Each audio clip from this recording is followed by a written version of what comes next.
चीन में हमास। जी हां, इंटरनेशनल खबरों की एक और स्पेशल रिपोर्ट लेकर आपके सामने फिर से हाजिर हूं।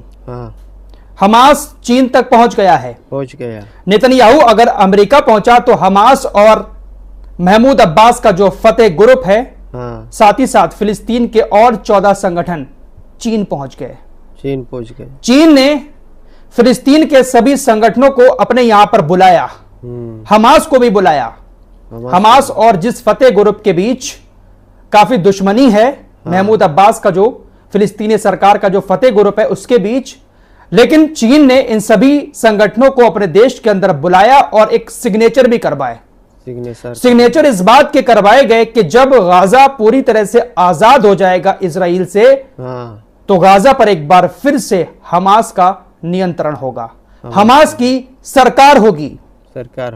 इस बात की रजामंदी के सिग्नेचर चीन ने महमूद अब्बास के फतेह ग्रुप और 14 और फिलिस्तीनी ग्रुप से करवा लिए।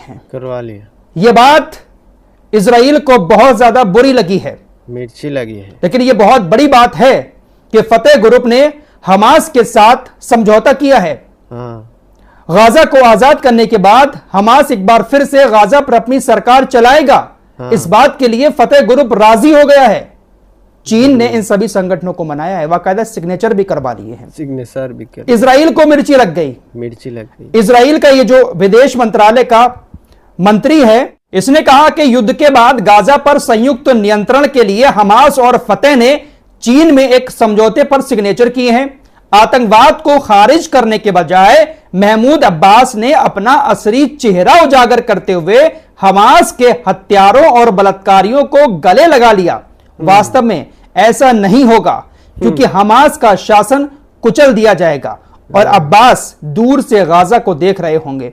इजराइल की सुरक्षा पूरी तरह इजराइल के हाथ में ही रहेगी। ये मंत्री अभी भी धमकी दे रहा है कि ये जो समझौता कर लिया है महमूद अब्बास ने गद्दारी करते हुए इजराइल से, ऐसा कभी नहीं होगा। हमास को तो हम कुचल देंगे।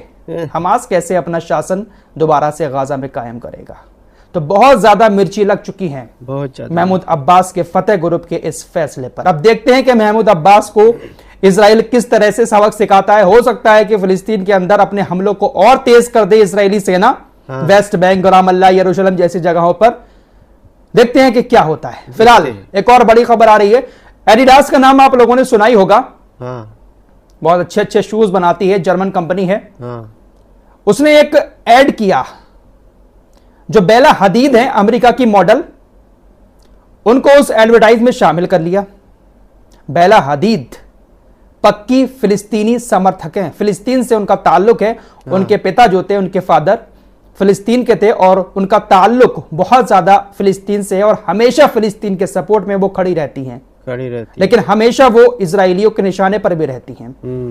इजराइलियों के निशाने पर रहने के बावजूद भी बेला हदीद ने अपना करियर अच्छे से बनाया और बड़े बड़े ब्रांड उनके साथ कोलैबोरेशन करते हैं। दरअसल एडिडास ने अपना एक शूज जिसका नाम SL72 है, इस शूज को 1972 के ओलंपिक की याद में एक बार फिर से एडवर्टाइज किया गया। 1972 का जब ओलंपिक हुआ था तो उस दौरान बहुत सारे एथलीट ने इस एडिडास के शूज को पहना था। एडिडास ने एक बार फिर से 1972 के ओलंपिक को याद करते हुए बेला हदीद को इस SL72 शू के एडवर्टाइज में शामिल कर लिया। जैसे ही बेला हदीद के साथ यह पोस्टर सामने आया, इजरायली सरकार को बहुत ज्यादा बुरा लग गया, साथ ही साथ यहूदियों को और यहूदी संगठनों को भी बहुत ज्यादा बुरा लग गया। सोशल मीडिया पर एडिडास बॉयकॉट ट्रेंड होने लगा। आखिर यहूदियों को बुरा क्यों लगा इस शू के जारी होने पर? दरअसल बेला हदीद पक्की फिलिस्तीनी समर्थक है, हमेशा इजराइल के नरसंहार के खिलाफ बात करती रहती हैं।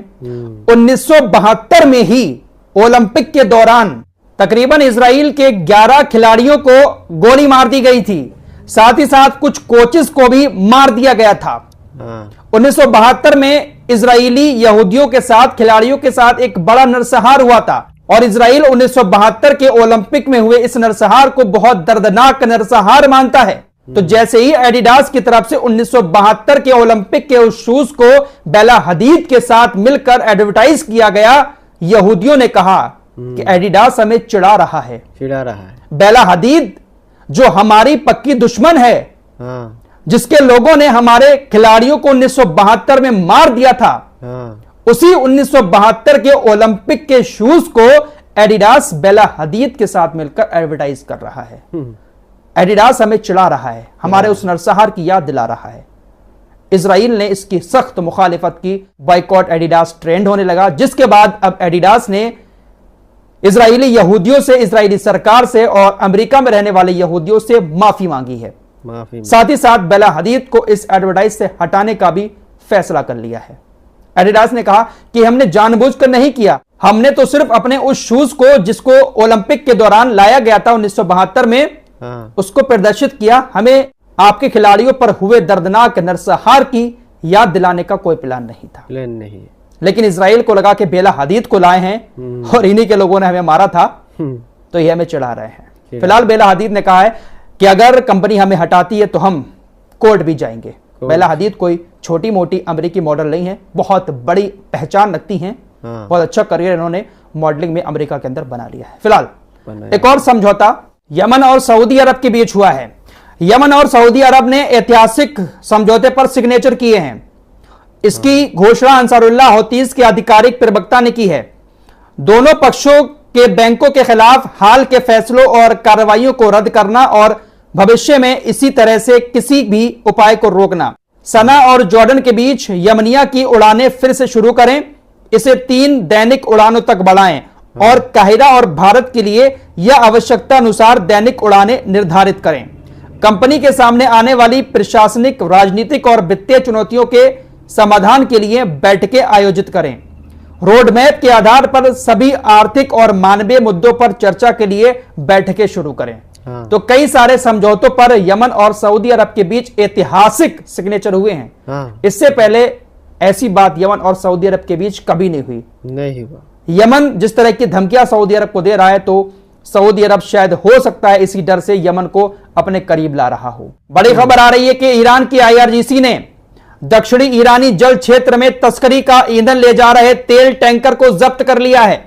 शुरुआती रिपोर्ट में पता चला है कि IRGC की नौसेना द्वारा ये जो जहाज जब्त किया गया है, ये UAE संचालित जहाज था और इजरायली युद्धपोतों के लिए समुद्री गैस तेल ले जा रहा था। समुद्र में इजराइल के जो युद्धपोत हैं उनके लिए तेल ले जा रहा था, जासूसी कर रहा था। IRGC ने उसको जब्त कर लिया। दोस्तों, अमेरिका, ब्रिटेन, पूरा यूरोप इजराइल के साथ है, लेकिन ये इजरायली यहूदी इन देश के नागरिकों पर भी हमला कर देते हैं। आज खबर आ रही है कनाडा का एक शख्स इजराइल घूमने आया था। कनाडा भी काफी साथ दे रहा है इजराइल का। उसने वहां पर गाजा में इजरायली नरसंहार के खिलाफ प्रदर्शन करना शुरू कर दिया। सामने इजराइल की पुलिस खड़ी हुई थी। उसने जैसे ही प्रदर्शन किया, नारेबाजी की, इजरायली पुलिस वालों ने उसको खत्म कर दिया। लेकिन इस बात पर कनाडा की तरफ से इजराइल से कुछ नहीं कहा जाएगा। नहीं, अपनों से ज्यादा ये देश इजराइल से प्यार करते हैं। फिलहाल इस रिपोर्ट में इतना ही। कुछ और लेटेस्ट अपडेट के साथ एक बार फिर आपके सामने हाजिर होऊंगा। तब तक के लिए अपना ख्याल रखिएगा। अल्लाह हाफिज। दोस्तों, हमारे वीडियो पसंद आए तो फॉलो सब्सक्राइब जरूर कीजिए और साथ ही साथ शेयर भी कीजिए। मिलते हैं अगले वीडियो में, तब तक के लिए अपना ख्याल रखिए। धन्यवाद।